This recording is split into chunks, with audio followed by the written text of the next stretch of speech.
نبينا شفيعنا رسول الله محمد صلى الله عليه وسلم وعلى أصحابه أزواجه وذريته وإلى روحه أم المؤمنين سيدتنا خالد الكبرى بنت خويلد سيدتنا فاطمة الزهراء بنت رسول الله سيدنا حسن وسيدنا حسين وجميع ذريتهما وإلى روح جميع الأولياء والصديقين والشهداء والصالحين وإلى روحه صاحب ولد وكندور الشهيد وغوث العباد والبلاد بباب الله علوي الحد وسنفر وزرتهم إلى روح جداتنا ولأجدادنا ولوالدينا ولمشايخنا ولمعلمنا ولقرابتنا ولجيراننا ولأصحابنا ولجميع المسلمين والمسلمات والمؤمنين والمؤمنات بالخصوص مربي روحي أبويا شيخ أحمد شرواني بن سرور البنجري وإلى روح شيخه من أهل مكة المدينة من أهل جسم هند الموت وإلى روح مشايخنا في المحال شيخ محمد رشيد البنجري أن الله يعلي درجات الجنة وينفعنا بأسرارهم وأنوارهم وعلومهم في الدين والدنيا والآخرة شيء لله لهم الفاتحة أعوذ بالله من الشيطان الرجيم بسم الله إياك نعبد وإياك نستعين اهدنا الصراط المستقيم صراط الذين أنعمت عليهم غير المغضوب عليهم ولا الضالين آمين بسم الله الرحمن الرحيم السلام عليكم ورحمة الله وبركاته الحمد لله رب العالمين الصلاة والسلام على أشرف الأنبياء والمرسلين سيدنا مولانا محمد وعلى آله وصحبه وبارك وسلم أجمعين اللهم صل على سيدنا محمد الفاتح لما أغلق والخاتم لما سبق ناصر الحق بالحق والهادي إلى صراطك المستقيم وعلى آله حق قدره ومقداره العظيم أما بعد. Bapak-bapak, ibu jamaah Masjid Baitul Maghfirah yang dirahmati Allah Subhanahu wa taala. Yang pertama-tama marilah kita panjatkan rasa syukur kepada Allah Subhanahu wa taala yang telah memberikan kepada kita kesempatan, yang telah memberikan kepada kita hidayah, taufik dan inayahnya, yang alhamdulillah subuh kali ini Allah masih izinkan mata kita terbuka daripada menikmati kematian yang sementara, yang mudah-mudahan dengan berkumpulnya kita di sini Allah Subhanahu wa taala menurunkan rahmat dan berkahnya yang banyak kepada kita semua, dan mudah-mudahan tidak keluar dari tempat ini melainkan semua dosa-dosa kita diampuni oleh Allah Subhanahu wa taala. Kemudian salawat serta salam tetap tercurahkan kepada baginda kita Nabi besar Muhammad sallallahu alaihi wasallam, para ahli bait Rasulullah, para sahabat, para tabi'in, tabi'i tabi'in wa tabi'ihim bi ihsanin ila yaumiddin. Bapak-bapak, ibu-ibu jamaah yang dirahmati Allah Subhanahu wa taala, sebagaimana yang sudah kita ketahui bersama bahwasanya hari ini Ustadz Wahyunya berhalangan dan tidak bisa berhadir. Kita doakan mudah-mudahan beliau sehat walafiat. Amin. Dan juga ketika beliau tidak ada tadi, ulun kurang tahu tadi. Kalau tahu tadi panjangnya aja wiridnya Pak.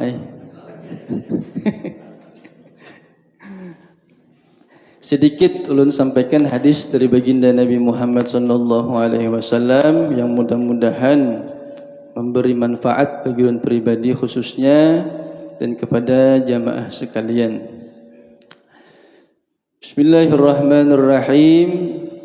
Wa rawa Ja'far bin Mihran anna an-nabiy sallallahu alaihi wasallam qala li rajulin wa huwa ya'izuhu.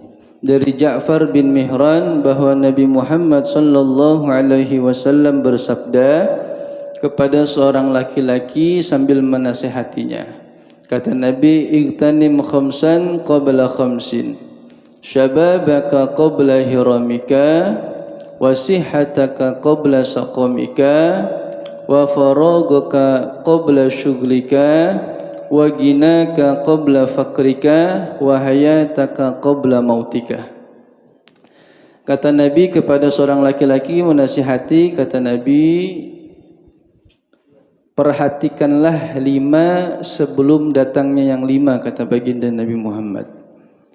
Yang pertama, syababaka qabla hiramika, masa mudamu manfaatkanlah kata Nabi qabla hiramika, sebelum datang masa tuamu, kata baginda Nabi.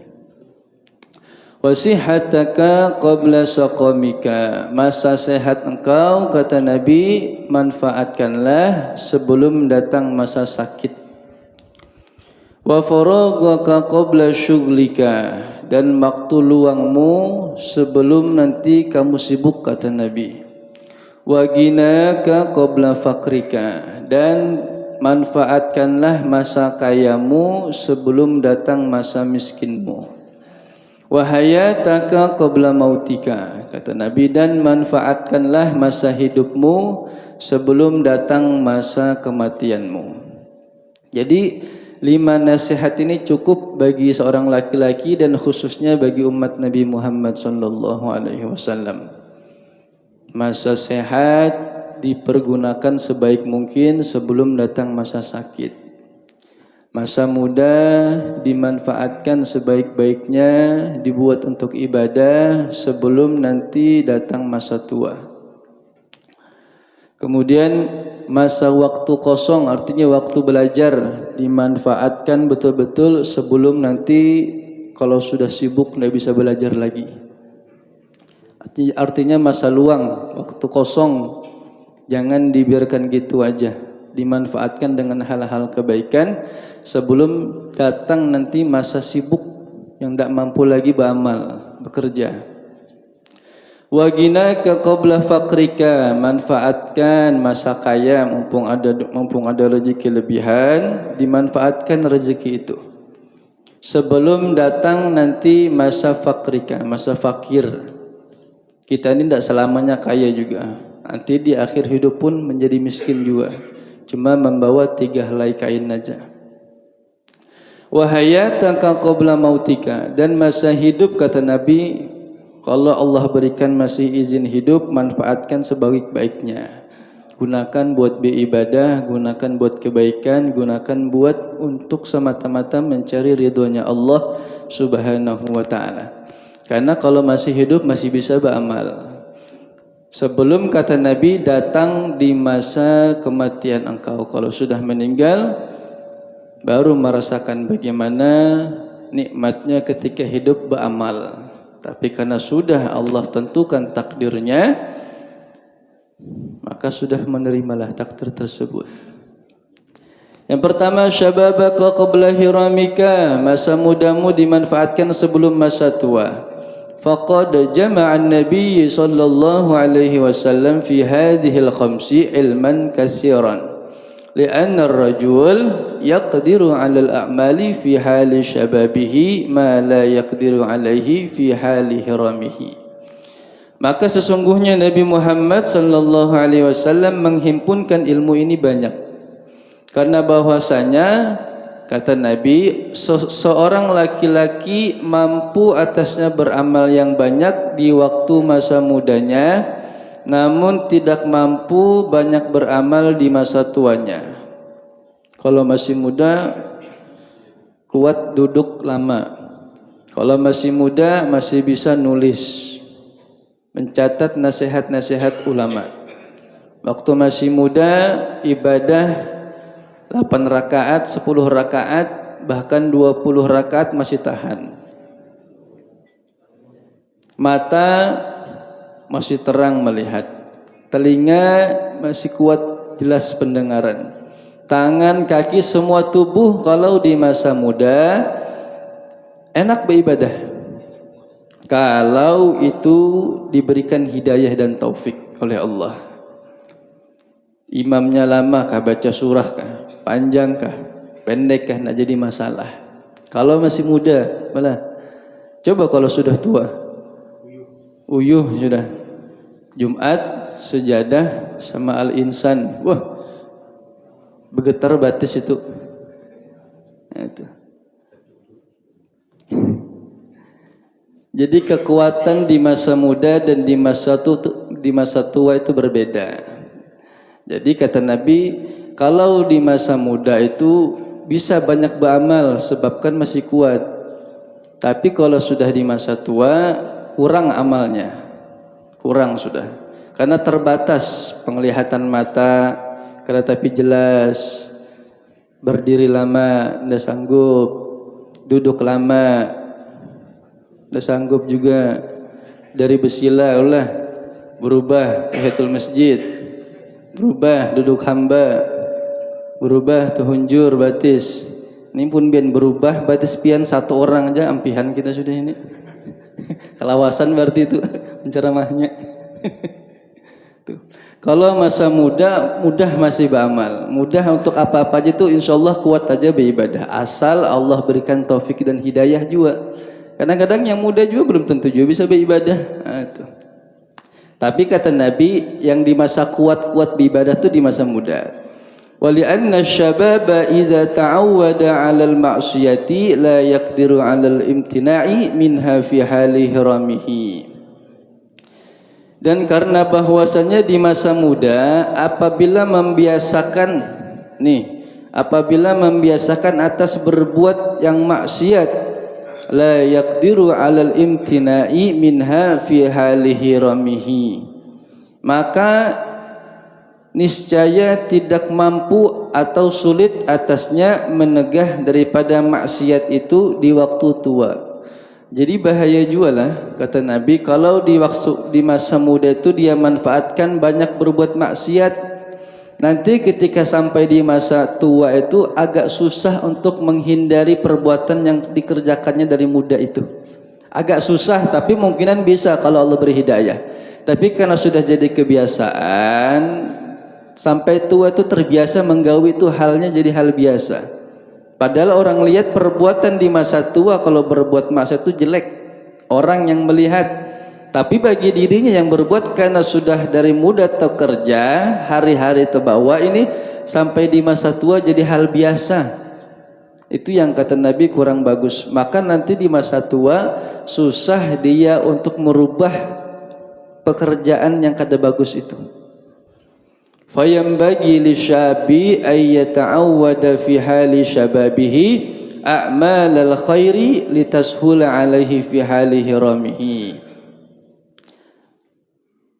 Akhirnya kebiasaan jelek itu sampai tua. Maka sepantasnya di masa muda itu bahwasanya membiasakan amal-amal baik supaya mudah nantinya beramal baik di waktu tua karena sudah terbiasa. Jadi kalau sudah kita tuh biasa beramal tuh insyaallah mudah ke depannya tuh. Asal dibiasakan. Makanya kata guru salah satu mau istiqomah itu amalannya yang pertama dipaksa dulu. Dipaksa beramal itu. Pernah hendak istiqomah kada dipaksa mana mau. Rajin, harus rajin tekun habis ba'da subuh misalnya baca Quran sudah atau baca wirid itu ditekuni dulu. Baru bisa jadi istiqomah, dipaksa dulu. Kadang-kadang sakit perut. Ya Allah, kadang-kadang juga ngantuk. Ini sudah seminggu beramal sudah. Wah rajin subuh baca Quran setengah lembar. Hari ke-8 pina ngantuk, pina uyuh, ini capek, guring aja gini dulu. Nah itu kada jadi istiqomahnya. Karena yang pertama memang dipaksa. Dan yang paling penting harus punya sifat sabar. Lah, istiqomah itu sifat sabar, Pak. Wah, diajak kawan berjalan ini siang amalan sudah. Ini pokoknya habis zuhur ini mentok baca Quran, baca wirid, enggak boleh diganggu habis zuhur ini. Datang kawan, perjalanan yuk lah. Kemana jar? Ke warung makan jar. Kada usah gin. Jak kawan kena aku bayari. Ayo sudah jadinya. Mau sudah. Nah, kebiasaan jadi kalau mau istiqomah salah satunya kata guru dipaksa dulu. Kita itu harus dipaksa kalau mau istiqomah. Jadi tidak bisa dan dipaksa kemudian harus punya sifat sabar. Sabar dulu menghadapi itu. Pelan-pelan dulu. Memang seperti itu kata guru. Mau istiqomah itu panjang. Jadi paksaan dulu baru harus punya sifat sabar. Kalau sudah kedua itu jalan insyaallah ke depannya mudah. Jadi terbiasa. Nah baru tahap yang ketiga baru muncul talazzud kata guru. Lezat menggawinya. Nyaman, manis rasa iman itu menggawi. Cuma ini yang berat kadang-kadang belum tentu bisa didapat lagi. Bahkan kadang sampai tua belum tentu merasakan lezatnya ibadah itu, susah. Kecuali Allah yang beri. Makanya dipaksa pertama, kedua jadi dipaksa, baru akhirnya terbiasa. Dan yang ketiga, tahap ketiganya yang berat, talazzut, lezat menggawinya itu. Kerjaan tuh kalau ditinggal rasa sedih, rasa kada nyaman. Kelezatannya ibadah itu yang dicari sebenarnya kata guru. Nah, tuh. Jadi kalau di masa muda dibuatnya beramal, banyak beramal, kata Nabi, nanti di masa tua itu mudah menggawinya. Dalam Al-Quran, laqad khalaqnal insana fi ahsani taqwim summa radadnahu asfala safilin illa alladzina amanu wa amilus solihati falahum ajrun ghairu mamnun. Surah At-Tin ini. Laqad khalaqnal insana fi ahsani taqwim. Sesungguhnya kami telah menciptakan manusia dalam bentuk yang sebaik-baiknya. Summa radadnahu asfala safilin. Kemudian kami kembalikan dia ke tempat yang serendah-rendahnya. Artinya dalam tafsir lain mengatakan ketika Allah ciptakan hamba itu dari bayi kecil sampai anak, sampai dewasa, sampai remaja itu bentuknya bagus sekali kata Nabi. Bagus, kuat, gagah lah bahasanya. Tapi kata Allah, summa radadnahu asfala safilin. Kemudian kami kembalikan dia ke tempat yang serendah-rendahnya. Artinya menjadi masa tua lagi. Rendah lagi kedudukannya. Tidak bisa lagi bergaya lagi. Kurang gagah lagi sudah muha. Yang dulunya apa? Kulitnya itu apa namanya itu? Glowing enggak? Sudah di masa tua gliwing jadinya. Keriput jadinya itu. Makanya kata Nabi jangan sombong, kata Allah itu teguran, laqad khalaqnal insana fi ahsani taqwim, yang kita baca hari-hari itu kalau pengen tahu maknanya. Waktu kami ciptakan, kata Allah, sebagus ciptaan kami itu. Summa radadnahu asfala safilin. Kemudian kami kembalikan lagi ke asalnya. Tua lagi akhirnya. Yang akhirnya bisa gaya apa-apa aja sudah, kata Allah, tunggu masanya nanti. Kami kembalikan ke tempat serendah-rendahnya lagi. Di masa tua. Tidak bisa lagi sudah bergaya, duduk aja lagi sudah. Bahkan ada yang terbaring aja lagi di rumah. Menyesal kata lambat baru ke masjid, baru sadar nih. Sudah tua baru sadar ke masjid ini. Nah, itu. Sudah sakit, sudah tidak bisa apa-apa baru minta ke masjid. Nah, itu. Penyesalan kata Allah. Summa radadnahu asfala safilin. Nanti kami kembalikan ke tempat serendah-rendahnya. Nah, itu. Allahul ladzi khalaqakum min du'fin summa ja'ala min ba'di du'fin quwwah summa ja'ala min ba'di quwwatin du'fan wa syaibatan yakhluqu ma yasha wa huwal alimul qadir, kata Allah. Allah dialah yang menciptakan kamu dari keadaan lemah, kemudian dia menjadikan kamu sesudah keadaan lemah itu menjadi kuat. Dari bayi itu lemah ya, Allah naikkan lagi menjadi kuat. Kemudian dia menjadikan kamu sesudah kuat itu lemah kembali dan beruban. Akhirnya tuh kata Allah, di masa kuat itu tidak apa-apa silakan kata Allah. Tapi nanti suatu saat kami kembalikan kekuatan itu dan menjadi lemah lagi. Dan dia menciptakan apa yang dikehendakinya, dan dialah yang maha mengetahui lagi maha kuasa. Jadi pergunakanlah sebaik-baiknya di masa muda itu. Kalau sudah tua bagaimana? Sudah terlanjur baru sadar Allah berikan hidayah. Tidak apa-apa, jalanin aja terus untuk beribadah. Karena kata Nabi, dari Nabi Muhammad SAW bersabda, man syaba syaibatan fi sabilillah kanat lahu nurun yaumal qiyamah. Barang siapa yang beruban di jalan Allah, maka ia akan mendapatkan cahaya di hari kiamat. Kalau sudah beruban rambut kita tuh buai sudah beruban tuh ciri Allah berikan cahaya nanti di hari kiamat. Jangan dicabut, jangan dicabut. Kalau potong rambut memperbagus rambut tidak apa-apa, tapi jangan dicabut uban itu, karena itu menjadi cahaya nanti di hari kiamat kata Nabi Muhammad. Wa anin Nabi sallallahu alaihi wasallam, dari Anas radhiyallahu anhu dari Nabi Muhammad sallallahu alaihi wasallam, yaqulullah taala, berkata Allah Subhanahu wa taala dalam hadis qudsinya, wa izzati wa jalali, demi kebesaranku dan kemuliaanku, demi berhajatnya hambaku kepadaku. Kata Allah, sesungguhnya aku malu terhadap hambaku dan umatku yang beruban dalam Islam untuk menyiksa mereka. Jadi orang yang sudah tua, yang sudah beruban, Allah berikan juga keistimewaan. Kata Allah dalam hadis qudsi, demi kebesaranku dan kemuliaanku, aku malu menyiksa hambaku yang sudah beruban. Kata Allah. Kemudian Rasulullah menangis. Ditanya sama sahabat, apa yang membuat engkau menangis ya Rasulullah?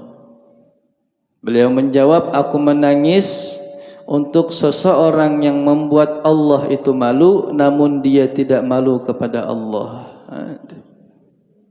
Allah saja malu menyiksa orang yang sudah beruban. Malu Allah itu menyiksa, Pak.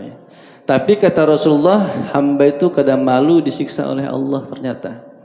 Sudah ada tandanya itu, ciri-ciri sudah dekat dengan kematian, namun kata Allahnya kadang mau beribadah lawan aku. Aku ini kata Allah sudah malu menyiksa hamba ini, nah karena sudah tua juga, kasihan. Tapi hambanya kada tahu malu sekalinya. Naudzubillah lah. Berlindung kita kepada Allah. Mudahan di masa tua beribadah terus kita. Karena ini keistimewaan orang yang sudah tua lah. Nah, ada aja tuh hikmahnya yang sudah tua ini, ada aja hikmahnya itu. Kita pun mau sampai tua juga lah. Mau kita sampai tua. Yang penting beribadah dengan Allah Ta'ala. Qala Rasulullah sallallahu alaihi wasallam, ma waqqara syabun syaikhan illa qayyadallahu lahu fi sinnati man yuwaqqiruhu. Tidaklah setiap remaja yang menghormati orang yang lebih tua, melainkan Allah Subhanahu wa taala menciptakan seseorang yang memuliakannya nanti pada waktu tuanya. Jadi satu amalan di masa muda, kalau mau panjang umur, hormati yang tua. Hormati yang tua. Kalau mau umur panjang bagi anak muda ini, bagi anak muda, anak-anak kita itu, nah, kalau mau umur panjang, hormati orang tua yang lebih tua daripada dia.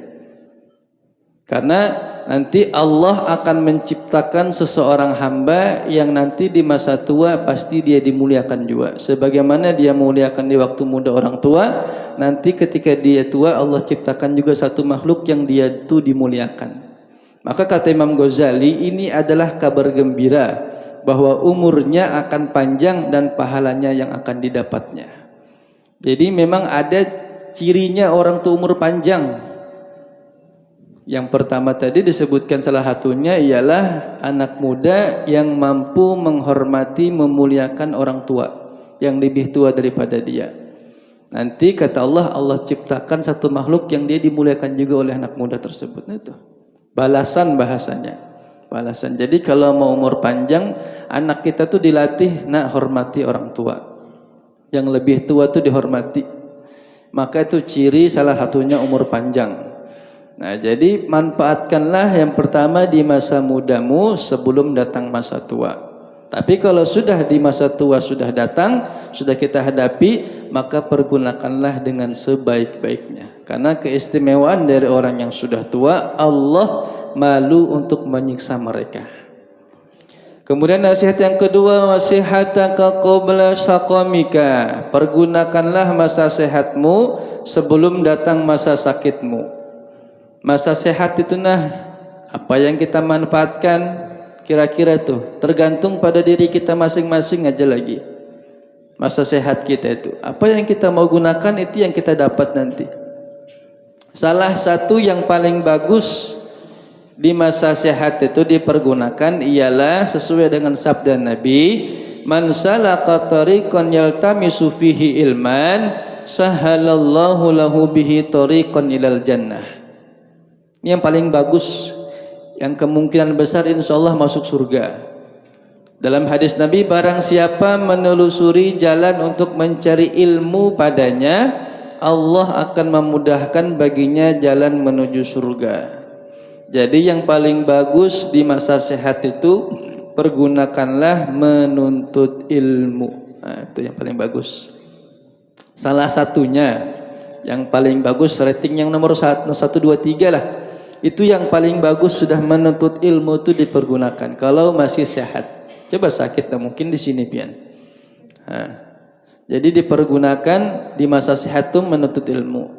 Man goda ilal masjidi la yuridu illa ayyata'allama khairan aw yu'allimahu kana lahu ka'ajri hajin taman hijjatuhu. Kata Nabi, barang siapa yang bersegera pergi ke masjid hanya untuk tujuannya belajar kebaikan atau mengajarkannya, maka ia mendapatkan pahala seperti orang yang haji secara sempurna. Nah, tuh. Datang ke masjid hari Sabtu. Kenapa datang ke masjid subuh? Salah satunya sholat subuh berjamaah, kemudian ada pengajian, menuntut ilmu. Maka kata Allah, kata Nabi, mendapatkan pahala seperti orang yang haji sempurna. Pahalanya itu besar sekali. Datang ke masjid tujuannya sholat subuh berjamaah dan menuntut ilmu, itu bagus. Datang kenapa ke masjid? Ada pengajian, sholat subuh sudahlah, belum lagi jar. Nanti aja habis pengajian baru sholat subuh. Itu tepaling namanya itu. Taunya pengajian aja, sembahyang nggak tahu jar. Soalnya ada hadisnya, bila nuntut ilmu menuju surga itu aja taunya nya. Sembahyang fardu kada tahunya, ini kacau juga. Nah itu. Marhaban bi talibil ilmi, talibul ilmi la tahuffuhul malaikatu wa tuzilluhu bi ajnihatiha summa yarkabu ba'duhu ba'dan hatta yablugus samaa'a dunya min hubbihim lima yatlubu. Selamat datang wahai penuntut ilmu, sesungguhnya penuntut ilmu benar-benar ditutupi para malaikat dan dinaungi dengan sayap-sayapnya. Kemudian mereka saling bertumpuk-tumpuk hingga mencapai langit dunia, langit paling dekat dari bumi, karena kecintaan mereka kepada orang yang menuntut ilmu. Jadi malaikat itu turunnya datang ke tempat orang yang menuntut ilmu agama, bertumpuk-tumpuk malaikat itu. Bahkan innallaha wa malaikatahu wa ahlus sama wa ahlas samawati wal ardin hatta namlata fi hujriha wa hatta al-hud la yusalluna ala muallimin nasil khaira. Sesungguhnya Allah, para malaikatnya, penduduk langit dan bumi-bumi, hingga semut-semut yang ada di lubang, hingga ikan-ikan, benar-benar semuanya bersalawat, artinya memintakan ampun untuk orang yang mengajari kebaikan kepada manusia dan orang yang menuntut ilmu. Semua yang ada di bumi ini memintakan ampun kepada orang yang menuntut ilmu. Jadi pergunakanlah masa sehat sebaik-baiknya. Kenapa kadang Rasulullah itu memaksa, kadang menyuruh kita tuh untuk berbuat kebaikan itu dari muda, tidak dari tua. Rasulullah itu menyuruh di masa muda itu dimanfaatkan, kata Nabi, iktani khamsin tuh. Waktu muda itu dimanfaatkan sebagus-bagusnya.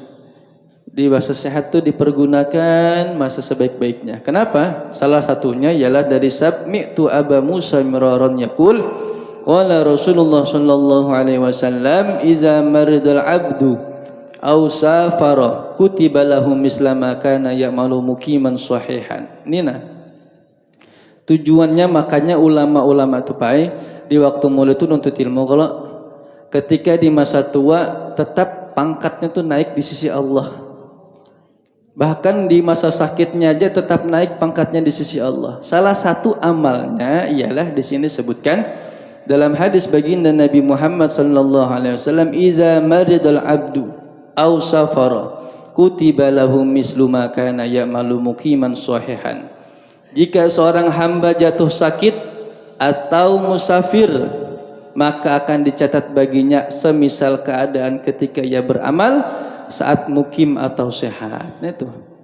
Jadi ketika Nabi nyuruh di masa muda itu beramal, masa sehat itu beramal, nanti ada masanya, kata Nabi, kita tuh garing, sakit. Ada masanya, tidak selamanya sehat. Nah, selama nanti di masa sakit itu, maka hadis ini mengatakan tetap ditulis orang yang menuntut ilmu, tetap ditulis orang yang beribadah di sisi Allah. Kenapa? Sebabnya di masa sehat ia menggawi terus, ia bekerja terus dengan Allah Ta'ala.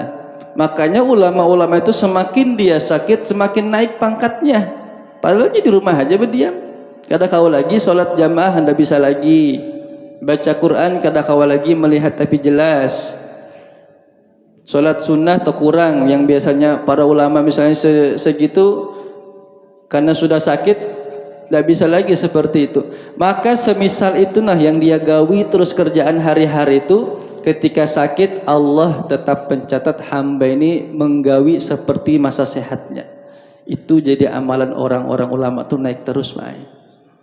Menjadi masa muda behimat, bahasa behimat lah, kerja keras bahasanya. Kerja keras berbuat amal ibadah.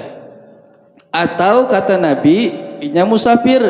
Kita tuh hari-hari misalnya sembahyang sholat sunat isyraq atau sholat sunnah duha atau baca wirid habis ba'da subuh. Ternyata ba'da subuh ini ada hal-hal yang kita tuh bermusafir, pergi jauh, kada sempat menggawi yang biasa kita gawi itu, maka sama halnya tetap ditulis orang ini sholat sunnah isyraq walaupun inya bermusafir. Tapi syaratnya satu, harus beramal dulu di waktu muda.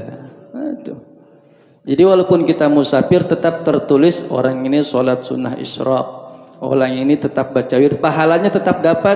Orang ini sholat sunnah duha karena hari-hari sebelum dia musafir inya menggawi pekerjaan itu. Itu. Hadis itu yang ulama-ulama itu jadi cepat naik pangkat mereka. Karena mereka memahami nanti ada masanya mereka sakit, ada masa mereka itu musafir dan tidak bisa menggawi itu. Makanya kata guru kami, baca wirid dulu, beramal dulu. Nanti kalau sudah kamu dipanggil orang, susah baca wirid pada waktu yang tertentu itu. Apalagi habis maghrib lah.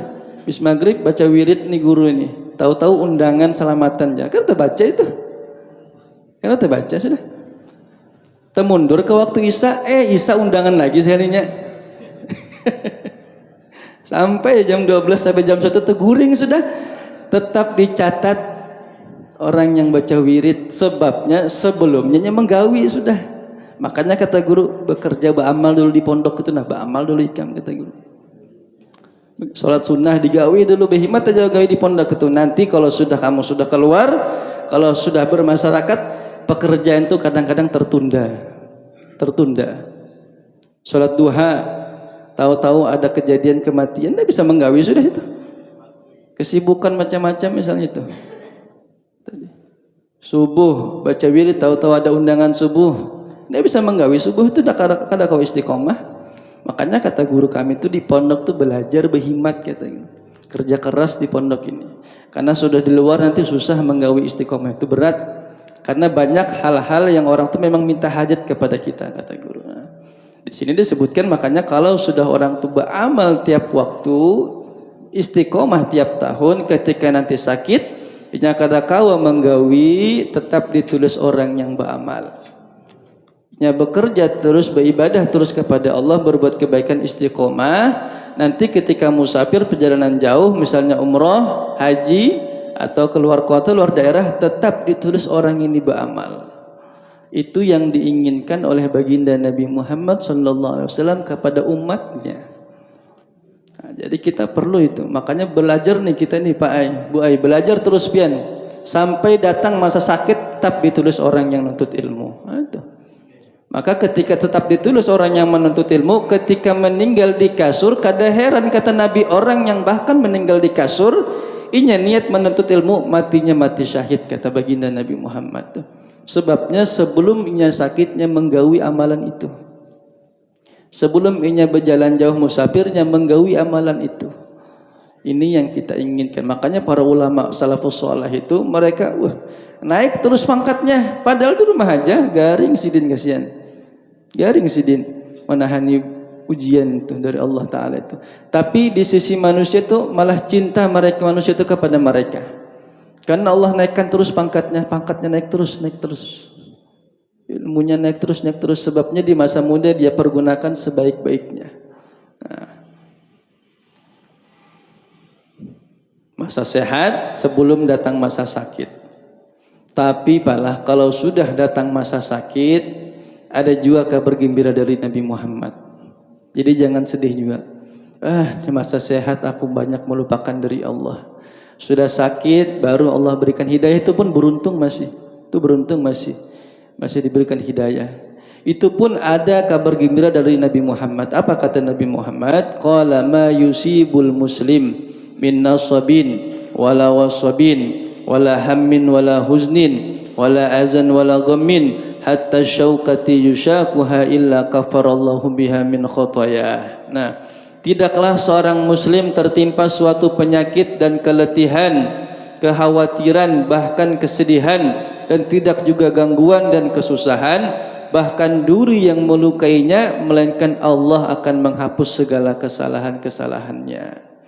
Nah, bagi orang yang tertimpa sakit tuh Pak, maka Allah sebenarnya ingin menghapus segala dosa-dosanya. Itu. Sehat tidak dipergunakan dengan baik, Allah turunkan bala, ujian sakit. Sebenarnya Allah tuh sayang kepada hamba tersebut. Sebabnya dengan sakit itu kata Nabi Muhammad, Allah tanpa kita sadari, Allah sebenarnya menghapus segala dosa-dosa kita semua. Nah, jadi kalau di masa tua itu kegaringan tuh wajar aja, karena memang sebenarnya Allah tuh ingin menghapus dosa-dosa. Yang kada wajar tuh sudah tua masih menggawi maksiat. Itu ada wajar itu.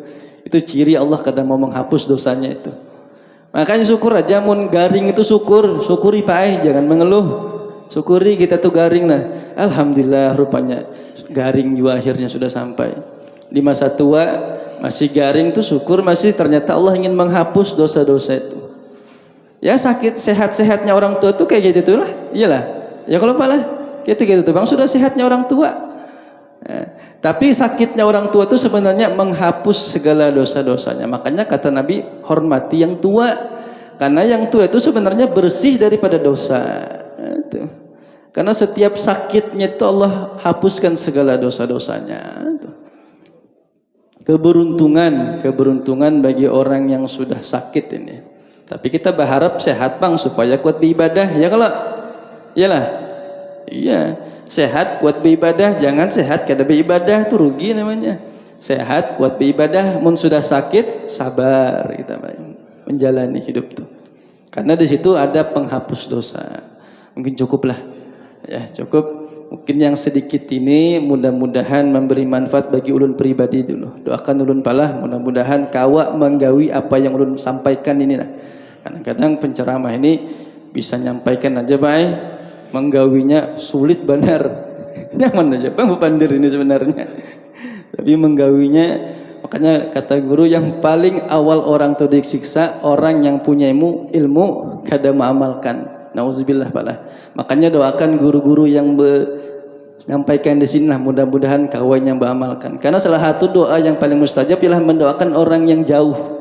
Ini kita jauh kalau lah. Jauh. Ustaz Wahyu ndak ada doakan. Ustadz Lukman doakan, Ustadz Abdullah Kiai Hajar Qaim doakan, mudah-mudahan mereka yang sampaikan itu memberi manfaat. Nah, karena kadang-kadang memang kendalanya bagi orang yang pendakwah ini terlalu banyak ngomong lah. Mohon maaf aja Bang. Tapi penggawiannya yang susah. Maka doakan ulun yang nyampaikan ini banyak sudah ulun sampaikan, kadang-kadang mikir juga banyak nyampaikan ini tegawi aja kadang. Nah, minta doa ya dari pian, mudah-mudahan kawa menggawi lah, mudah-mudahan kawa menggawi, dan mudah-mudahan kita semua dicintai oleh baginda Nabi Muhammad sallallahu alaihi wasallam, dan mudah-mudahan kita semua masuk surga bighairi hisab. Amin ya rabbal alamin. Kurang lebihnya mohon maaf, bila taufiq wal hidayah. Assalamualaikum warahmatullahi wabarakatuh.